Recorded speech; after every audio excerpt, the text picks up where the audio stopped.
దేశం కోసం జీవితాల్ని అంకితం చేస్తున్న సైనికుల రుణం ఏమిచ్చినా తీర్చుకోలేనిది. వారి త్యాగాలకు గౌరవంగా ముఖ్యమంత్రి నారా చంద్రబాబు నాయుడు గారి నాయకత్వంలోని కూటమి ప్రభుత్వం ఒక సంచలన నిర్ణయం తీసుకుంది. ఆంధ్రప్రదేశ్ రాష్ట్రం నుండి army, navy, air force, paramilitary, CRPF వంటి డిఫెన్స్ రంగాల్లో పనిచేస్తున్న సైనికుల ఇళ్లకు ఇంటి పన్నును మినహాయించాలని నిర్ణయించింది. గతంలో రిటైర్డ్ ఆర్మీ ఉద్యోగులకు, సరిహద్దులో విధులు నిర్వర్తించే సైనికులకు ఈ మినహాయింపును వర్తింపజేసేవారు. ఇకపై పోస్టింగ్ తో సంబంధం లేకుండా ఏపీలో నివాసం కలిగిన డిఫెన్స్ ఉద్యోగులందరికీ ఈ మినహాయింపును వర్తింపజేస్తున్నారు. ఆపరేషన్ సింధూర్లో పాకిస్తాన్తో జరిగిన పోరులో సత్యసాయి జిల్లా గోరంట్ల మండలం కల్లితండాకు చెందిన మురళీ నాయక్ అనే అగ్నివీర్ సైనికుడు మృత్యువాత పడడం ఆంధ్రప్రదేశ్ ప్రజలందరినీ కలిచివేసింది. ఈ వార్త తెలిసిన వెంటనే ముఖ్యమంత్రి చంద్రబాబు నాయుడు గారు మురళీ నాయక్ కుటుంబాన్ని ఫోన్ కాల్లో పరామర్శించి అన్ని విధాలా ఆదుకుంటారని భరోసానిచ్చారు. ముఖ్యమంత్రి గారు మాట్లాడతారు.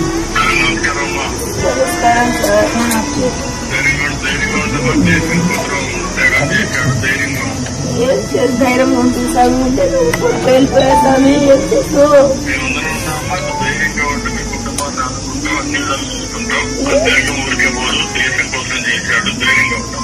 ఆ వీర సైనికుడి కుటుంబానికి రాష్ట్ర ప్రభుత్వం తరపున 50 లక్షల రూపాయల పరిహారం, 5 ఎకరాల వ్యవసాయ భూమితో పాటు ఇల్లు నిర్మించుకునేందుకు 300 గజాల ఇంటి స్థలం, మురళీ నాయక్ తండ్రికి ప్రభుత్వ ఉద్యోగం రాష్ట్ర ప్రభుత్వం తరపున ఇస్తామని మంత్రి లోకేష్ ప్రకటించారు. నారా లోకేష్ గారు మురళీ నాయక్ పార్థివ దేహాన్ని తన భుజాలపై మోసి అధికారిక లాంఛనాలతో అంత్యక్రియలు పూర్తి చేశారు. ఆపరేషన్ సింధూర్ పట్ల కేంద్ర ప్రభుత్వానికి పూర్తి మద్దతునిచ్చిన కూటమి ప్రభుత్వం దేశం కోసం నిలబడే సైనికుల కుటుంబాలకు ఎంత వెన్నుదన్నుగా నిలుస్తుందో మురళీ నాయక్ విషయంలో ప్రజలు కల్లారా చూశారు.